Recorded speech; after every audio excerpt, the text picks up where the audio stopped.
our infrastructure and capital projects integrated market offering for sub-Saharan Africa, and that's an area which we are growing aggressively at the moment to take advantage of the big infrastructure rollout which is happening across the continent.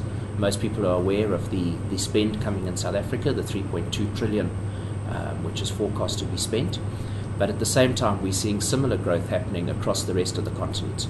So the oil and gas story in East Africa is particularly compelling. I think I read somewhere today that by 2040 Africa is likely to be the center of the global energy industry, or of the production. So we're seeing a 20 to 30 year rollout of infrastructure, particularly at this stage across East Africa, with the oil in southern Sudan, now in Uganda, and the oil and gas finds across Kenya, Tanzania and Mozambique. At the same time, the growing African middle class is creating extended buying power, creating more consumption markets on the continent, and therefore increasing intra-African trade as well. That's driving a need for the increased transit corridors on the continent.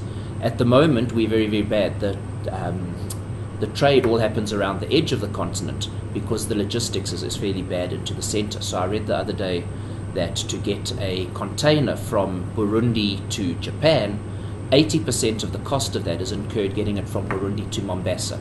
So clearly very difficult at the moment to get growth in manufacturing that within Africa and growth of exports because of those logistics costs.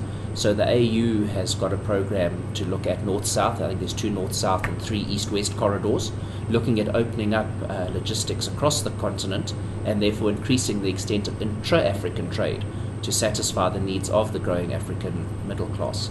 Other drivers of infrastructure, I guess urbanization. So we're up to 1 billion people now on the continent, rapidly urbanizing, therefore increasing the need for urban infrastructure and urban social and other services. And then the commodity story, everyone's aware of the coal, gold and other commodities across Africa, and that's also driving a lot of infrastructure development.